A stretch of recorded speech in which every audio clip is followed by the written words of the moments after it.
You're listening to Win-Win, an entrepreneurial community with your host, Ben Wolf.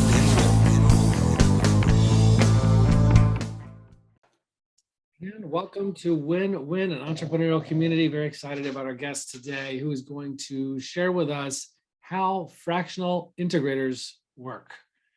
So ask everybody to pause, stop, leave a review, hold the phone, and leave a review, like, follow, wherever it is that you are allowed to do on the platform on which you are watching or listening to this podcast. Please do that. It definitely helps get this content out to more people. And without further ado, I do want to get into introducing my guest today, who is the visionary lead fractional integrator and founder of Catalyst Integrators. You can find out more about her and her work and what she does and her team does at catalystintegrators.com. And with that, I give you Jamie Munoz. Welcome, Jamie. Thanks, Ben. Super excited to be here. And very, very excited, long time coming to have you here as well. And with that, if you don't mind just sharing with the audience here, like a quick 2-minute background on like how you got into this, how did you get into starting one of the few fractional integrator firms that we have in the world today? Yeah, that's right. There's a few of us. We're all friends, right? Starting kind of way back, I was always like the right hand to what now we're calling visionaries, right? So entrepreneurs, business owners, always kind of supporting them to accomplish their visions. And I had the pleasure of working with a visionary for about 8 years, and he had handed me the book Traction about 4 years in and was like, we need this. Like, we're both hitting that ceiling where we were ready to walk away. We worked with a local implementer, and EOS very quickly became my life. Just a quick background. What's EOS for those who are, a lot of people are familiar in the audience, but not everybody.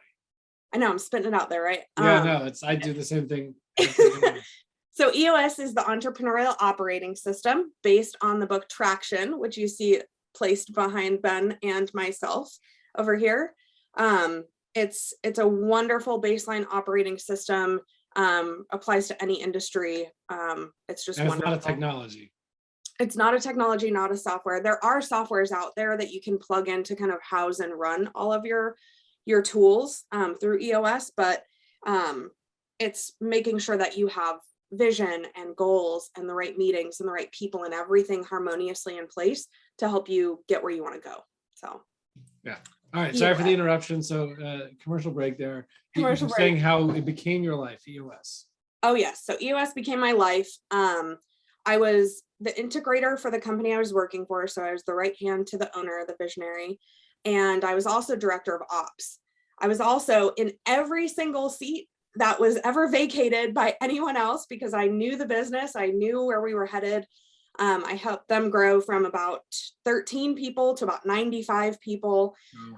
So just building that whole thing out. And one of the things that EOS supported me in doing was getting into only the integrator seat. When I hired all the right people on the team, leadership team, I took a step back and realized I don't need to be here all the time. Like the need for me as an integrator here is I could do this in probably about a day a week. Mm-hmm. So pitch that, that took a very big deep breath to hand my own, like take my salary down to a day a week to my visionary to say, in order to live my ideal EOS life, which is, one of the newest books that EOS came out with, Gino spoke about it in, I think at the conference in like 2018, I heard him talk about it. I think he speaks about it every year at the conference. Now it's every year. Yeah. And I realized that I wasn't living my ideal EOS life. Mm-hmm. And EOS life is based on five key principles. It's doing what you love with people that you love, being compensated appropriately, making a significant difference with time for other passions. And I was not checking the boxes on any of those at that point. So I took a step back. I went fractional at the business I was at. I also ran a local boutique so I could go play store, a few days a week, and that was fun. I have special needs dogs, so I wanted to be able to be home with them and care for them and do that kind of stuff with the rescue. And I just started picking up another couple of clients and realizing, talking with my implementer and other people in the industry, like you, Ben, and Rick Wilson became a mentor for me. And just realizing that the EOS community as people, we all have this amazing set of core values that we intrinsically, I think, share about helping one another and forming this community. So yeah, going fractional supported my ideal EOS life. It was going to allow me to help multiple companies at the same time and expand my reach and my impact to help get them where they need to go. So how did that end up transitioning, or why to a firm, like to having multiple other people on your team? Good question. So as integrators, we all can tend to feel that lonely island sometimes, where it's like, okay, we need peers, we need community. I'm part of the female integrator mastermind group, right? So I was getting some peer support there. I was mentoring Paulina Walters through FIM as a connection, and she was working at her full-time job. She was kind of fractional with one owner, two businesses. And, I just started mentoring and coaching her as an integrator, and her kind of hearing about my ideal life and what I was living. And I'm doing multiple, so many different things with different industries, different people. And that like triggered a little light bulb in her where she was like, ooh, I like that. That's exciting. And I had poured so much time and effort into figuring out like how to transition from full-time to fractional, all of the administrative business back-end sides of everything, and also providing community for people who want growth and connection. So that's really where Catalyst grew out of, was Paulina and I just getting together and saying like, hey, there's a need here. It very quickly became people approaching me to say, hey, I see what you're doing. I want community too. I want support. The business development piece is always the biggest aspect, right? Like as integrators, we're not usually salespeople. We're not excited to go out there and do the biz dev. So I think those of us that have a little bit of that, where we're like cool with doing that, it just naturally has evolved into what Catalyst is today as a firm. We currently there's 5 of us that are fractional integrators, and we have 1 full-time integrator that is supporting the growth of Catalyst. Wow. I don't know if I realized or remember that Jennifer, your integrator or practice manager, was full-time. So that's very awesome. Yep, full-time. I went all in. That was my who, not how. Again, another book plug up there. Yeah. From being in strategic coach. Yeah. Okay, so for people out there with businesses or on leadership teams of businesses, like who's typically looking for, or who needs or is using a fractional integrator? I love that question. And that's always a difficult one. As I'm sure you know too. I feel like my initial gut reaction is, when you're looking to get there faster with less speed bumps, going fractional can support you. That's a great explanation. Yeah. If like I was literally just on a lead call right before meeting with you, and this visionary was talking about, again, he's very startup, very scrappy. He might need somebody in what we would call multiple seats on the accountability chart, which is the same with why I hired a full-time integrator for us. Is I needed somebody in the weeds, scrappy day-to-day, getting stuff done in multiple seats. So where we're at in our growth, right? If you look at it like we're kind of like a stair-step approach, at various stages, you may need a fractional, I think, this is my opinion, to plug in when you're ready for like a little infusion, like a little like bump of talent or knowledge or expertise. Looking at, how much budget you have to spend, how much time you have to train someone. I mean, a lot of the companies we work with are like, we're in a growing industry, we're scaling really fast. We don't have time to be like teaching people along the way to get there. Right. So plugging in somebody, that's been there, done that can say, hold on, let's do it this way.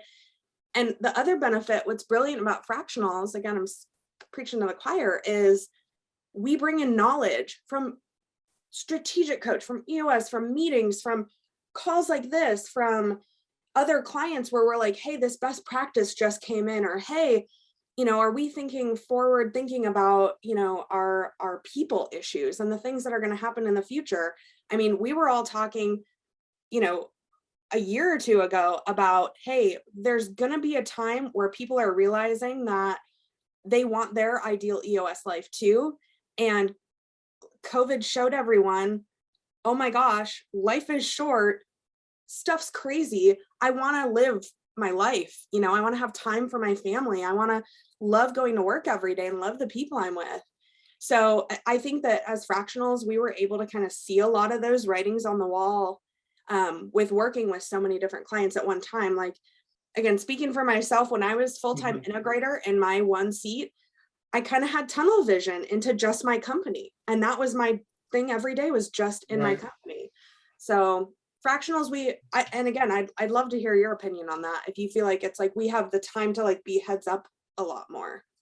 Yeah, no, 100%. One thing I'm always saying with a lot of lead calls also is that when you have a fractional integrator on the team, and for those who don't know who are listening, right? I mean, which is a unique thing about Jamie and I having this conversation, is that I also have a fractional integrator firm, fractional COO firm with a few people. And, I think what I always point out to people, which I think is a relief, or at least for the ones that are a good fit, is that all of them and all of their people are so caught up in the day-to-day, the stuff that's got to get done, and in the fires that always come up for everybody that have always got to get put out, that those important but not urgent priorities, the rocks, the main priorities that are going to make things different tomorrow than the way they are today, just always get put to the back burner. And so when you have a fractional integrator on the team, they don't have a data, they're not head of ops every single day. They're not making sure every single delivery goes out exactly on time.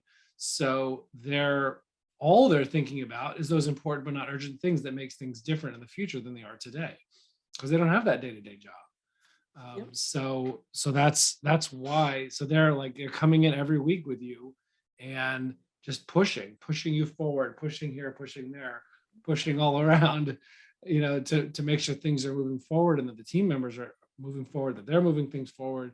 And so that's why, as you said earlier, the main benefit is that you are just moving faster and make less mistakes, less speed bumps, as you said, because I or any of my members of my team as a fractional integrator, or any of the members of your team have seen a lot of these things before. They can spot those, they can just help you avoid the speed bumps before you ever hit them. So yeah, brilliant way to explain it.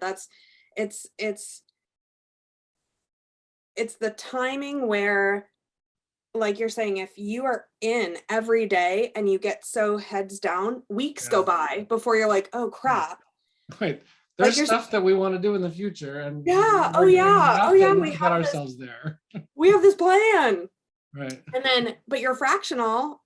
And I love that I do these things on Zoom, because I feel like I can use my Zoom space, but I'm like, as fractionals, we're like, hey, remember, we're working on the business, and then They come back out again. Like, hey, it's like that constant. So again, it helps you get there faster. I just, yeah. Well, you don't have, because if you don't have you or somebody there, then there's no one doing that. Yeah. So let's take with you guys at Catalyst. What does day-to-day look like for fractional? If somebody's bringing on a fractional integrator in their business, what does day-to-day look like? Another wonderful question that I'm always like, it depends. I need to let go of the right, but that's like one of the first questions. Like, doesn't every client, every potential client, they all because people have a hard time getting their head around it. So we need to have we need to always explain what does it look like. So what I can say is, so the way that we work at Catalyst, and again, there's several of us as firms out there, we all kind of, I think, operate a little bit differently in terms of, our ideal engagements and how they go. The way I explain it is that we plug in and meet you where you're at. So we meet our clients where they're at. They're here, they want to go here. We're going to make sure and fill in the in-between of all the things that are necessary to get here. We obviously have to consider a few factors, right? timing, how much time then can they dedicate to the on every week, budget, what right people do they already have? So in some instances, we've got, we're that baby step or that interim because they're trying to understand or wrap their head around, what does an integrator even do? Okay, we're here to model that for you. We're a trusted partner coming in. We're not somebody you hire and we're sitting there like, make sure I have an email address. Like we're coming in as experts to make sure that things are moving the way that they need to.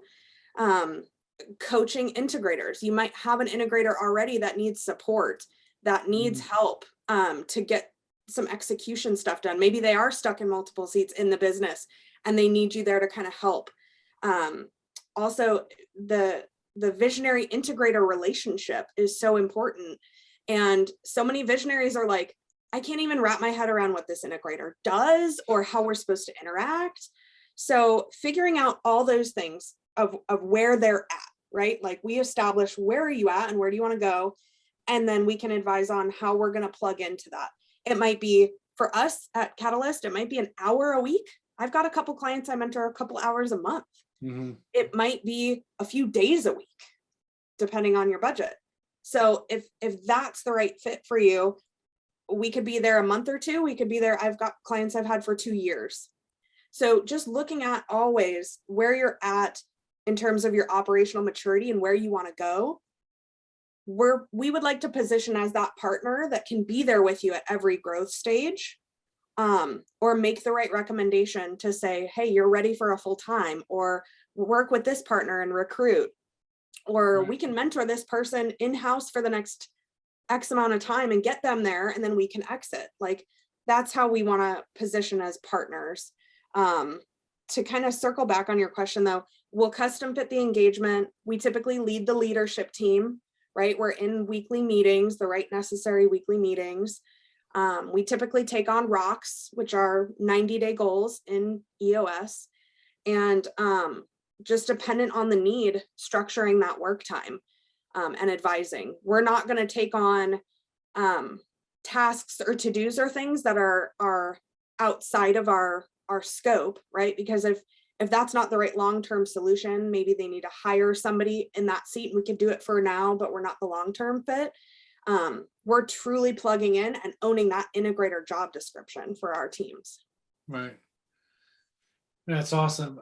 One thing I just want to pivot the conversation a little bit is, which I think is a very unique thing about our conversation today, which is this fact that, is that I, Ben Wolf, we have a fractional integrator firm with 3 fractional integrators currently, plus myself, Wolf's Edge Consulting.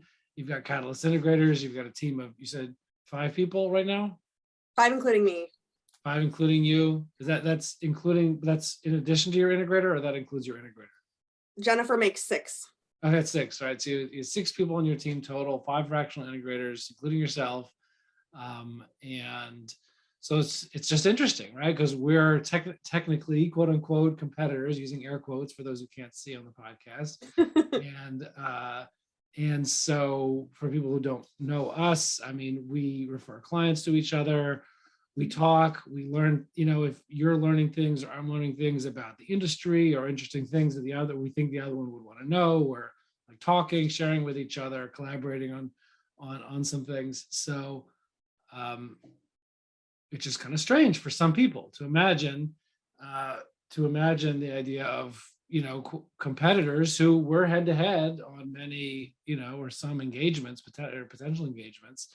So from your perspective, right, how and why does that work? How can something like that exist in this world? I'll start by saying that I'm glad that it does, because I think that, sometimes you enter in with past experiences, right? Or past interactions with people where it's not conducive to having that like collaboration and that. So what's been wonderful for me is back to the EOS community, and modeling after the EOSIs. They have this help first community mentality where they're, doing their quarterly meetups and all these things. And again, I saw that and I was like, they are direct competitors, right? They're same they're doing the same thing, but they're there There's together. there's no territories. So Yeah, practicing this abundance mindset and sharing tips with one another and all this. And I'm like, that to me, like, feels so much better at the end of the day, right? Like to collaborate and contribute to one another, because when you are excited for the growth of others, I can't tell you how many different, I'm sure, speakers, John Maxwell, watching things like The Secret, kind of talk about this abundance versus scarcity mindset. And I truly believe that when you adopt that, be it the universe or whatever, is going to come back to you in spades, right? It's going to bring that back to you. I've just always admired that. Like, anyone that's been able to collaborate in that way can achieve just greatness together. And meanwhile, we have different ways that we're running our firms, or that, like, we have different styles as fractionals. We have a shared passion, right, for seeing the growth and success of our clients. So at the end of the day, that unifies all of us. Like, we're all combined with the shared, passion of, we truly care about our clients and we want them to have the right support they need to get where they need to go. And whether that's me saying, hey, I don't think I'm a fit, maybe Ben or someone on his team is, or hey, go through fractional leadership to find a right fit for you. Or again, I'm not salesy. I'm not selling people on things that are not a right thing for them. And I think we all share that. We all share that ability. We're not going to say, like the gentleman I spoke to earlier today, I could have been like, yeah, and work with us and talk him into why he needs a fractional. But the second he started speaking, I was like, you don't need fractional, you need full-time. That's the fit for you. Or if it would have been like, hey, I want somebody local in XYZ and that's where Ben is, I'd be like, oh my gosh, you need to talk to Ben. And I'm not sitting here worried about the dollars that I'm missing out on now, the opportunity cost. Oh my gosh, I let this client go. And you have to let that go, because it's going to come in. It's going to come in your mind of like, oh man, I'm letting this go. And then now he's going to only refer Ben. And, you can get in your head about it. So when you realize that, it's that quote, it's that African proverb quote. If you want to go fast, go alone. If right. you want to go far, go together. Right. So I think we're all in it with that same passion, I would say. I don't know. What do you say? Yeah. What's your answer? No, it's true. I agree with everything. I agree with everything you said.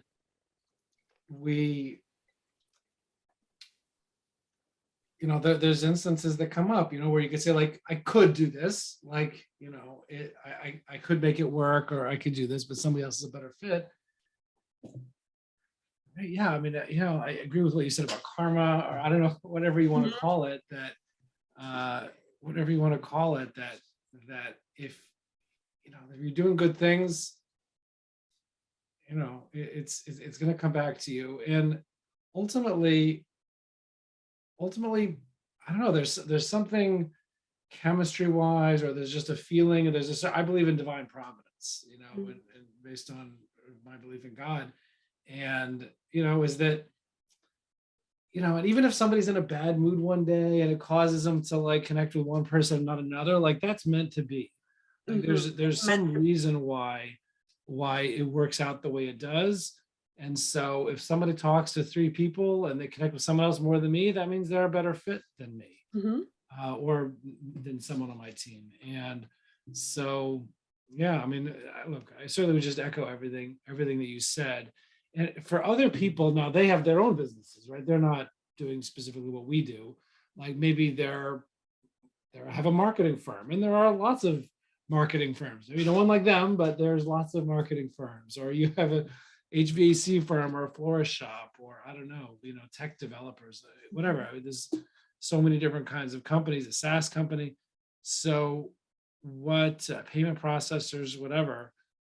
Like how have you seen, I don't know if it's among your clients or people that or but how have you seen people with other kinds of businesses live out their abundance mindset with people in their own industry?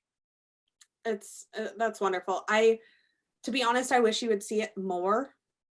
The clients that I have that do practice that have, it's like they either join some sort of a mastermind group.